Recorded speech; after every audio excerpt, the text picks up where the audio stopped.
Good morning, children. Welcome to our new session. In this session, we are going to continue the last few concepts of lesson number 3 in history.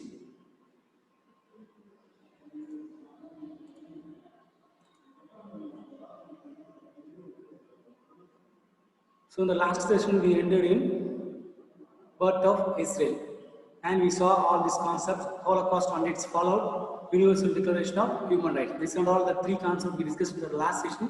In this session, we are going to complete this lesson by doing all these concepts: how United Nations formed and other its branch organization that general we will discuss in this video. Straight away we will move into the concept. So World War II took place between 1939 to 1945. New international order. So new international order is nothing but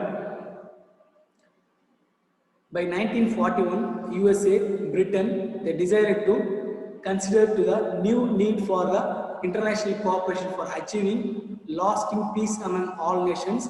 International economic and financial stability were also important objectives. All this would lead to international organizations with members of the various nations across the world working together for these common objectives. This ultimately resulted in the establishment of UN, World Bank and IMF with many associated organizations which deal with the basic issues of the importance of all societies and countries. So new international orders are nothing but in 1941, USA, Britain, these two powerful nations after the Second World War or during the Second World War, they decided to establish or form a international cooperation or international peace among the nations and around the world. So these two nations decided to introduce the concept of international organizations. So in the USAவும் Britain என்ன பண்றாங்கன்னா 1941ல உலக அளவில் மற்ற நாடுகள் மத்தியில் அமைதி பெரிய அளவில் போற்றப்படணும், ஃபினான்சியல் ஸ்டெபிலிட்டி பொருளாதார வளர்ச்சியும் நல்லா இருக்கும்னு சொல்லிட்டு இந்த ரெண்டு நாடும் ஒன்றா சேர்ந்து ஒரு புதுசாக ஒரு அமைப்பு உருவாக்குறாங்க. அதுதான் பார்த்தீங்கன்னா ஒரு அமைப்பு கிடையாது, ஒரு 2-3 அமைப்புகள் உருவாக்குறாங்க. அதில் ஒரு அமைப்பு என்னன்னு பார்த்தீங்கன்னா யுனைடெட் நேஷன்ஸ் ஆர்கனைசேஷன், அதுக்கப்புறம் பார்த்தீங்கன்னா வேர்ல்டு பேங்க், அதுக்கப்புறம் இன்டர்நேஷனல் மானிட்டரி ஃபண்ட் ஒரு 3 இன்டர்நேஷனல் ஆர்கனைசேஷன் உருவாக்குறாங்க. இந்த 3 இன்டர்நேஷனல் ஆர்கனைசேஷனோட மெயின் ஆப்ஜெக்டிவ்ஸ், மெயின் எய்ம் என்ன அப்படின்னு பார்த்தீங்கன்னா காமனாக ஒரே ஆப்ஜெக்டிவ், காமனாக ஒரே எய்ம் தான். என்ன பார்த்தீங்கன்னா இந்த இன்டர்நேஷனல் ஆர்கனைசேஷன் மெயின் எய்ம் என்ன பார்த்தீங்கன்னா எல்லா நாடுகள் மத்தியில் உலக அளவில் மிகப்பெரிய அளவில் அமைதி மலரணும், அமைதியாக இருக்கணும், அமைதி பூங்காவாக எல்லா நாடும் இருக்கணும். இதுக்கப்புறம் ஒரு வேர்ல்டு வாரோ இல்லை ஏதோ ஒரு வார் வந்தால் இந்த உலகம் தாங்க அப்படின்னு சொல்லிட்டு இந்த கான்செப்டை யுனைடெட் ஸ்டேட்ஸ் பிரிட்டன் சேர்ந்து மற்ற நாடுகள் கூட கை கோர்த்து இந்த கான்செப்டை இன்ட்ரோடியூஸ் பண்ணி இந்த இன்டர்நேஷனல் ஆர்கனைசேஷன் இதை ஃபார்ம் பண்ணுறாங்க. அதுதான் new international order. So United Nations is also called as United Nations Organization. The first initiative for the UNO came from the United Nations when they issued a joint declaration known as Atlantic Charter. This stated that after the destruction of Nazi, there would be peace for all countries so that all people could live their lives in freedom from fear and want. This declaration of United Nations was accepted by all 26 countries which were fighting against the Axis powers on New Year's Day 1942.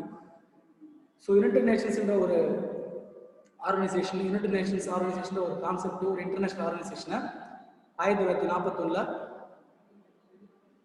Allied forces யாராரு, United States, Britain, France, இதுதான் முக்கியமான ஆள். அதில் 2 முக்கியமான ஆள் யாருன்னு பார்த்தீங்கன்னா யுஎஸ்ஏவும் பிரிட்டனும் ஒரு ஒப்பந்தம் போடுறாங்க. ஒரு ஒப்பந்தம் போட்டு எதனால் இந்த ஒப்பந்தம் உருவாகுதுன்னு பார்த்தீங்கன்னா 2ஆம் உலக போரில் நேசிசம் ஜெர்மனி ஹிட்லரை அழிச்சதுக்கப்புறம் இதுக்கப்புறம் வர காலங்களுக்கு மக்கள் மத்தியில் எந்த ஒரு பயம் என்று சந்தோஷமாகவும் ஒரு அமைதியாக வாழ்ந்த ஒரே காரணத்துக்காக so United states and Great Britain in 1941, they decided to form. Why means the people should live their life with liberty, equality, and whatever they want, they can enjoy in the specific nation. So they are introducing a new concept or new international order that is known as United Nations. So who are all the members? So getting the permission and declaring or getting the permission and from the other 26 countries who fighted against the Axis powers. Axis powers known as Germany, Italy and Japan. So with getting an approval and permission from the other 26 countries in and around the world, they are deciding to introduce a international organization on 1942 new years day. 1942 new year டே அன்னைக்கு US, Britain அவங்க மட்டும் இல்லாமல் மற்ற 26 நாடுகள் அந்த axis powers கூட போராடினாங்களா world war 2ல, அவங்ககிட்ட எல்லாருக்கிட்டையும் பர்மிஷன் கேட்டு இந்த ஆர்கனைசேஷனை உருவாக்குறாங்க. ஸோ ஃபைனலி, ஸோ இது 1 மார்க்ஸில் வந்தால் வரலாம். Finally, UNO was signed on June 26, 1945 by 51 nations. India, which was not an independent country, then also was a signatory to the charter. Now the United Nations has 193 member states, each one big or small has an equal vote in the United Nations. So இந்த மாதிரி மற்ற 26 நாடுகள் USA, Britain எல்லாம் சேர்ந்து 1942 new year அன்னைக்கு இந்த agreement இந்த புதுசாக இன்டர்நேஷனல் ஆர்கனைசேஷன் ஃபார்ம் பண்ணுறாங்க. அது என்னைக்கு ஆக்சுவலாக சைன் ஆக்சுவலி பார்த்தீங்கன்னா June 26, 1945 with the approval and permission of 51 nations. So India வந்து சுதந்திரம் அடைஞ்சாலும் அடையதுக்கு முன்னாடியே பார்த்தீங்கன்னா இந்த விஷயம் வந்து இந்தியா வந்து அந்த கண்ட்ரியில் அந்த யுனைடெட் நேஷன்ஸ் ஆர்கனைசேஷனில் மெம்பர்ஷிப் வாங்கிடுச்சு. ஸோ இப்போ எவ்வளோ நேஷன்ஸ் யூஎன்ல பார்த்தீங்கன்னா மெம்பராக இருந்ததுன்னா 193 நாடுகள் வந்து மெம்பராக இருக்காங்க. சின்ன நாடாக சரி தான், பெரிய நாடாக தான் அவங்களுக்கு வந்து ஈக்குவல் voting ரைட்ஸ் இருக்குன்னு சொல்கிறாங்க. So next concept is general assembly and security council. So general assembly and security council என்னன்னு பார்த்தீங்கன்னா, ஸோ யுனைடெட் நேஷன்ஸ் வந்து மெயின் ஆர்கனைசேஷன். அதுக்கு கீழே பார்த்தீங்கன்னா ஒரு சில அமைப்புகள் இயங்குது. அது என்னன்னு பார்த்தீங்கன்னா ஜெனரல் அசம்பிளி, செக்யூரிட்டி கவுன்சில்,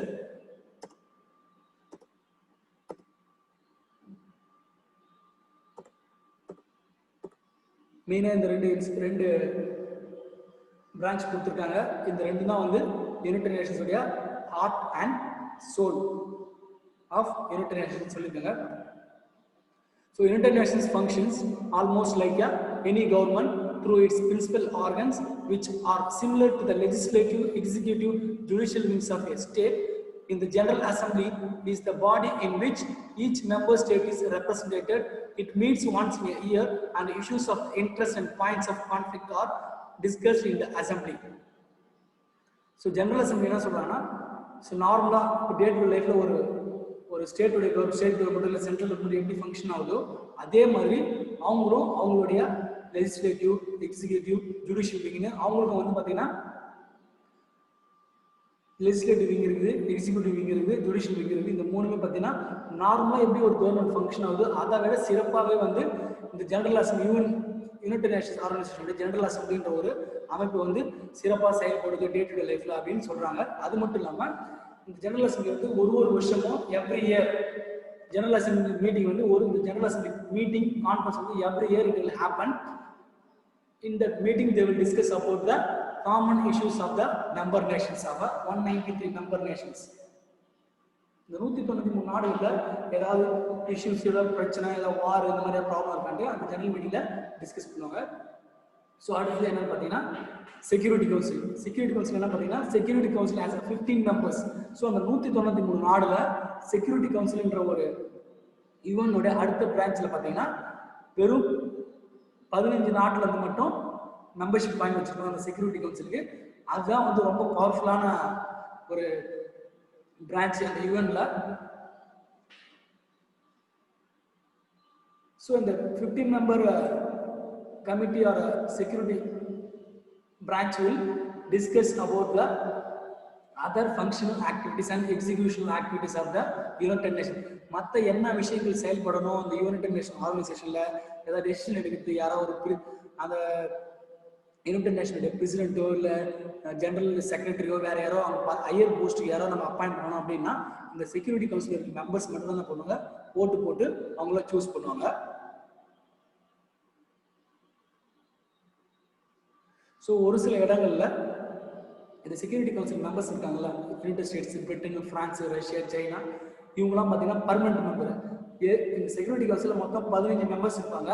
அதுல வந்து 5 மெம்பர்ஸ் வந்து ஃபிக்ஸ்டா பர்மனண்டா இருக்கும், சேஞ்ச் ஆக மாட்டாங்க. ஸோ மீதி அந்த 10 மெம்பர்ஸ் மட்டும் சேஞ்ச் ஆகி ஒரு வருஷமா ரெகுலர் ரொட்டீனா என்ன பண்ணுவாங்க, மாத்திக்கிட்டே இருப்பாங்க. எல்லா மற்ற 193 நாடுகளுக்கு மெம்பர்ஷிப் கொடுக்குறதுக்காக இந்த ரொட்டேஷன் பேசிஸ்ல கனெக்ட் பண்ணுவாங்க. ஸோ இப்போ ஏதாவது நாடுகளுக்கு பாதுகாப்பு விஷயம், செக்யூரிட்டி கவுன்சிலான security means safety, safeguarding. So இந்த மாதிரி ஏதோ ஒரு நாட்டுக்கு ஒரு பாதுகாப்பு பிரச்சனை இல்லை ஒட்டுமொத்த இந்த ஏற்றுக்கு ஏதாவது ப்ராப்ளம் வருதுன்னா இந்த செக்யூரிட்டி கவுன்சில் தான். இந்த உலக நாடுகளுக்கு ஏதாவது ஒரு ப்ராப்ளம் ஏதாவது இஷ்யூஸ் ஏதாவது வருதுன்னா இந்த செக்யூரிட்டி கவுன்சில் கிட்ட ஃபர்ஸ்ட் வந்துட்டு இங்கே டிஸ்கஸ் பண்ணிட்டு இவங்க அப்ரூவல் கொடுத்ததுக்கு தான் எல்லாமே பண்ணுவாங்க. ஸோ இதான் ஜெனரல் அசம்பிளியோட இமேஜ் எப்படி இருக்குன்னு பார்த்தீங்கன்னா 193 மெம்பர்ஸ்ல இருந்து different representatives from the different Nations. 193 நாடுகள்ல இருந்து தேர்ந்தெடுக்கப்பட்ட முக்கிய தலைவர்கள் வந்து ஒவ்வொரு வருஷமும் இந்த ஜெனரல் அசம்பிளியில் பார்ட்டிசிபேட் பண்ணுவாங்க. இதுதான் யுனைடெட் நேஷன் ஜெனரல் அசம்பிளியோட ஹால். இதான் இந்த ஒரு வருஷம் கான்ஃபரன்ஸ். எவ்வளோ பேர் இருக்காங்கன்னு பார்த்தீங்கன்னா சீரிஸ் இது இமேஜில் பார்க்கறதுக்கு எவ்வளோ நல்லா இருக்கு. ஸோ லைவ் செஷன் போனால் இன்னும் நல்லா இருக்கும். So this is the 15 members council known as security council. Security council தான் வெறும் 15 நாடு மட்டும் தான் இருக்கும். ஆனால் இது ரொம்ப சின்னதாக இருக்குது இந்த செக்ஷனு. ஸோ இது வந்து யார் மெம்பர்ஷிப் பண்ணுறத கொடுத்துருக்காங்க 15 மெம்பர்ஸ். நம்ம பர்மனன்ட் மெம்பர்ஸ் மட்டும் பார்த்தோம், ரஷ்யா, யூஎஸ்ஏ, பிரான்ஸ், சைனா பார்த்தோம். அது தவிர்த்து வேற எந்த நாடுலாம் மெம்பர்ஷிப் இருக்காங்க பார்த்தீங்கன்னா இவங்களாம் மெம்பர்ஸ் பார்த்துக்கோங்க. see the images இதெல்லாம் புக்ல இல்ல. so we are given this extra information. so next concept is administrative structure. so administrative structure என்னது, இப்போ ஏதோ ஒரு ஆஃபீஸ் ஏதோ ஒரு மேனேஜ்மெண்ட் இருக்குன்னா அது அட்மினிஸ்ட்ரேஷன் பண்ணுறது, அது மேனேஜ் பண்ணுறதுக்கு ஒரு ப்ராசஸ் இப்படிலாம் நடக்கும், அது எக்ஸிக்யூட் பண்ணுறது இப்படி நடக்கிறதுக்கு ஒரு ஸ்ட்ரக்சர் வச்சுருப்பாங்க. இப்போ ஒரு ஸ்கூல்னா பிரின்சிபல் கற்றுக்கு டீச்சர்ஸ் கற்றுக்கு ஸ்டூடெண்ட்ஸ் கற்றுக்கு மற்ற அதர் ஸ்டாஃப்ஸ் இருக்காங்க. அதே மாதிரி இப்போ யுனைடெட் நேஷன்ஸ் ஆர்கனைசேஷன் இருக்குது. அதுக்கு பார்த்தீங்கன்னா மெயினாக ஒரு ஹெட் வேணும். அவர் தான் பார்த்தீங்கன்னா யூஎன் செக்ரட்டரியேட்னு சொல்லுவாங்க. அவரை யார் சூஸ் பண்ணுவாங்க, எலெக்ட் பண்ணுவாங்க பார்த்தீங்கன்னா இந்த மெம்பர்ஸ் இருக்காங்க 193 மெம்பர்ஸ். இந்த 193 மெம்பர்ஸில் ஜெனரல் அசம்பிளி எவ்ரி இயர் நடக்கிற மீட்டிங்கில் ஒரு ஃபிக்ஸ்டு டேர்முக்கு அவரை செலக்ட் பண்ணுவாங்க. அதுவும் இந்த ஜெனரல் அசம்பிளியில் தான் அந்த யூஎன் செக்ரட்டரியேட்டை சூஸ் பண்ணுவாங்க. அதுவும் யாரோட ரெக்கமெண்டேஷனில் பார்த்தீங்கன்னா செக்யூரிட்டி கவுன்சில் இருக்காங்க, அவருடைய செக்யூரிட்டி கவுன்சில் அந்த 5 பர்மனன்ட் மெம்பர்ஸ் அலாங் வித் 10 இருக்காங்க 15 மெம்பர்ஸோட ரெக்கமெண்டேஷன் தான் யுனைடெட் நேஷன்ஸ் செக்ரட்டரியேட்டை மெம்பர்ஷிப் ஹெட்டை வந்து சூஸ் பண்ணுவாங்க. செக்ரட்டரி ஜெனரல் யுனைடெட் நேஷன்ஸோடைய செக்ரட்டரி ஜெனரலை எப்படி சூஸ் பண்ணுவாங்கன்னு பார்த்தீங்கன்னா செக்யூரிட்டி கவுன்சிலோட ரெக்கமெண்டேஷனில் ஜெனரல் அசம்பிளி அதை சூஸ் பண்ணுவாங்க. ஸோ அதுக்கப்புறம் வேற என்னெல்லாம் important officers or branches will work under administrative of the UNOS International Court of Justice. So இப்போ நம்மளுடைய ஸ்டேட் கவர்மெண்ட் சென்ட்ரல் கவர்மெண்ட் எப்படி ஒரு கோர்ட்டு லா அண்ட் ஆர்டர் இருக்கோ அதே மாதிரி இந்த யுஎன்ஓக்கும் ஒரு கோர்ட்டு இருக்கும். அதுதான் பார்த்தீங்கன்னா இந்த மற்ற உலக நாடுகளுக்கு ஏதாவது பிரச்சனைகள் தீர்க்க முடியல அப்படின்னா இந்த கோர்ட்டுக்கு தான் வருவாங்க. இன்டர்நேஷனல் கோர்ட் ஆஃப் ஜஸ்டிஸ் தான் இது. அதோட ஹெட் குவார்ட்டர்ஸ் எங்க இருக்கு பார்த்தீங்கன்னா ஹேக் இன் ஹாலண்ட் நெதர்லாந்து. ஸோ இது வந்து யுனைடெட் நேஷன்ஸோடைய பஞ்சாயத்து பண்ற இடம் இல்லைன்னா கோர்ட்டுன்னு சொல்லுவாங்க. அடுத்து இன்னொரு ஆர்கனைசேஷன் என்ன பார்த்தீங்கன்னா the economic and social council. இது வந்து 5th ஆர்கன் ஆஃப் யுஎன்ஓ. இதோட மெயின் ஒர்க் என்னன்னா coordinating or integrating the economic and social work of the united nations. So இப்போ சமூக சம்பந்தப்பட்ட இல்லை பொருளாதார சம்பந்தப்பட்ட யுனைடெட் நேஷன்ஸ் மெம்பர்ஸோடைய அந்த கண்ட்ரிஸ் ஏதாவது விஷயங்கள், பொருளாதார விஷயம் இல்லை நாட்டுடைய சோஷியல் சம்மந்தப்பட்ட விஷயங்கள், காமன் இஷ்யூஸ் எதாவது இருந்ததுன்னா இந்த அமைப்பில் இன்ஃபார்ம் பண்ணாங்கன்னா அவங்க எல்லாத்தையுமே சால்வ் பண்ணுவாங்க. ஸோ ஃபார் எக்ஸாம்பிள் இப்போ இந்த பேண்டமிக் கொரோனா பார்த்தீங்கன்னா இது ஒரு காமன் சோஷியல் இஷ்யூ. ஸோ இந்த மாதிரி இது மூலியமாக என்ன பண்ணுவாங்கன்னா இது ஜெனரல் அசம்பிளி கொண்டு போயிட்டு அவங்க என்னெல்லாம் கைட்லைன்ஸ் பண்ணலாம் அப்படின்னு சொல்லிட்டு ஒரு காமன் ஜெனரல் அசம்பிளி மீட்டிங்கில் டிசைட் பண்ணுவாங்க. அதுதான் வந்து எக்கனாமிக் அண்ட் சோஷியல் கவுன்சிலோடைய ஃபங்க்ஷன். நெக்ஸ்ட் இன்னொரு பிரான்ச் இன்னொரு ஆர்கன் இருக்கு என்னன்னு பார்த்தீங்கன்னா regional economic commissions functioning for regional development. So இன்னொரு ஆர்கன் இருக்கு யுஎனோட ஆர்கன் என்னன்னு பார்த்தீங்கன்னா regional economic commission that will function for the regional development. Regional development பார்த்தீங்கன்னா ஸோ ஸ்பெசிஃபிக்காக யூரோப் பர்டிகுலராக தனியாக வந்து யூரோப்பியன் கண்ட்ரிஸ்க்கு டெவலப்மெண்ட் குரோத்துக்கு ஒர்க் பண்ணோம். அதே மாதிரி ஆஃப்ரிக்கன் கண்ட்ரிஸ்க்கு ஒர்க் பண்ணுறது தனியாக ஸ்பெசிஃபிக் ரீஜன்ஸ் எல்லாமே Asia, Europe, Africa, Latin America, இது எல்லாமே different specific region. For that specific region they have a different economic commission which will support and for the development of this specific region. ஒரு தனித்தனி கான்டினென்ட்ல ஒரு தனித்தனி ரீஜனுக்கும் அவங்களுடைய பொருளாதார வளர்ச்சியில ஃபினான்ஷியல் சப்போர்ட் எப்படி ஒரு மேல கொண்டு வரலாம் அப்படிங்கறத இந்த கமிட்டி ஃபார்ம் பண்ணிருக்காங்க. அது பேர் பார்த்தீங்கன்னா ECOSOC. So all these organizations will be they are having running in a very successful and this and are all headed by eminent economists like Gunnar Myrdal. So in the எல்லா entire இந்த மூணு ரெண்டு organ எல்லாமே பார்த்தா யாரோட தலைமையில் இயங்கிட்டு இருக்கு ஹெட் யார் பார்த்தீங்கன்னா economist Gunnar Myrdal. So next concept other important organs of UNO. So UN இருக்கு நம்ம முன்னாடி பார்த்த அது மட்டும் இம்பார்ட்டன்ட் ஆர்கன்ஸ் கிடையாது, அதை தவிர்த்து வேற ஒரு சில ஆர்கன்ஸ்லாம் இருக்கு. என்னென்ன ஆர்கன்ஸ் பார்ப்போம். Food and agriculture organisation, FAO, world health organisation, UNESCO. இது எல்லாமே உங்களுக்கு தெரிஞ்சிருக்கும். In your small primary or middle school you might have come across. So யுனெஸ்கோட என்ன வேலைன்னா ஒரு நாட்டுடைய பாரம்பரிய ஹெரிட்டேஜ் சைட்ஸு கல்ச்சரல் சம்மந்தப்பட்ட விஷயங்களை பராமரிக்கிறது தான் யுனெஸ்கோட வேலை. அதே மாதிரி யுனிசெஃப் அதுவும் ஒரு யுனோட அதர் ஆர்கன். அவங்களோட வேலை என்னன்னு பார்த்தீங்கன்னா கம்ப்ளீட்டாக இந்த குழந்தைகள் சம்மந்தப்பட்ட நம்மளுடைய welfare of the community, welfare of the humans, மனித இனம் குழந்தைகளுடைய லைஃப் ஸ்டைலு அவங்களோட ஹெல்த்தை பற்றி ஃபுல்லாக அனலைஸ் பண்ணுறது, டேக் கேர் பண்ணிட்டு தான் யுனெஸ்கோ. யுனெஸ்கோ வந்து ஒரு பர்டிகுலர் நாட்டுடைய கலாச்சாரம் பாரம்பரியம் அழியாமல் பார்த்துக்கிறது தான் யுனெஸ்கோ. அடுத்து வந்து யுஎன்டிபினானது யுனைடெட் நேஷன்ஸ் டெவலப்மெண்ட் ப்ரோக்ராம். இது என்னன்னு பார்த்தீங்கன்னா யுனைடெட் நேஷன்ஸ் ஆர்கனைசேஷனோட அதையும் டெவலப் பண்ணோம். அதை மட்டும் இல்லாமல் அவங்க இன்ட்ரடியூஸ் பண்ண ஸ்கீம்ஸ் ப்ரோக்ராம்ஸ் எல்லாமே மற்ற நாட்டை எப்படி வந்து டெவலப் பண்ணுறதோ இல்லை க்ரோத்துக்கு எப்படி கொண்டு போகும் அப்படின்னு தான் இதோடைய யுஎன்டிபியோட மெயின் ப்ராசஸ். அடுத்தது என்னன்னு பார்த்தீங்கன்னா activities of the UN. So United நேஷன்ஸோட மெயின் ஆக்டிவிட்டிஸ் என்னன்னு சொல்கிறாங்க. ஸோ இதில் என்ன சொல்லியிருக்காங்க பார்த்தீங்கன்னா so over the decades na 10 வருஷம் the United Nations has expanded its activities in response to the changing problems facing the world. In 1960s decolonization was an important issue. Human rights, problems of refugees, climate change, general equality, these are all the different issues which are brought to the United Nations organization.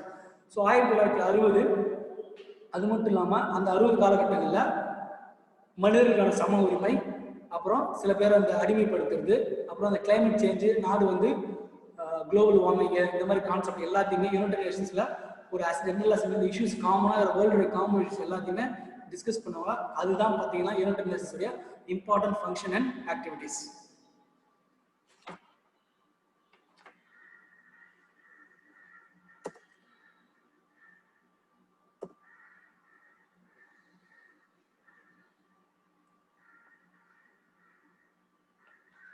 So அடுத்தது என்ன பார்த்தீங்கன்னா world பேங்க்ன்றது வந்து 1945 இந்த concept introduce பண்ணினாங்க. இதுவும் பார்த்தீங்கன்னா United Nations organisation, அதுவும் ஒரு ஆர்கனு. உலக வங்கின்றது தான் வேர்ல்டு பேங்க்கு.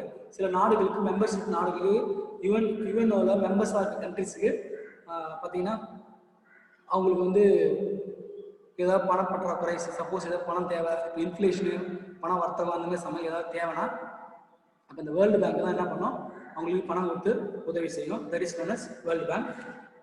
ஸோ நெக்ஸ்ட் என்ன பார்த்தீங்கன்னா இன்டர்நேஷனல் மானிட்டரி ஃபண்ட், IMF நான் சொல்லியிருந்தேன் முன்னாடியே.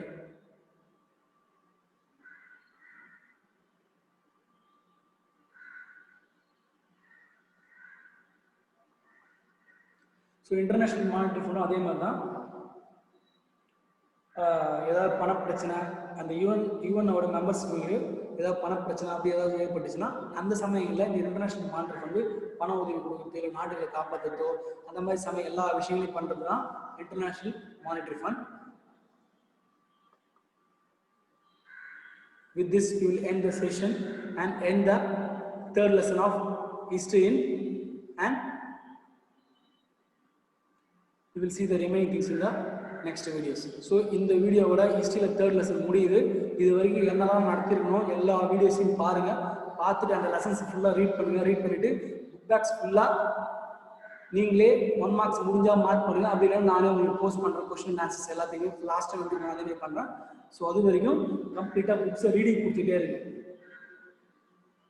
3 லெசன்ஸ் கொஸ்டின் ஆன்சர் கொடுத்துட்டேன். அந்த 3 லெசன்ஸ் கொஸ்டின் ஆன்சர் படித்து வச்சுக்கோங்க. Any time you will get test. Thank you. See you in the next session.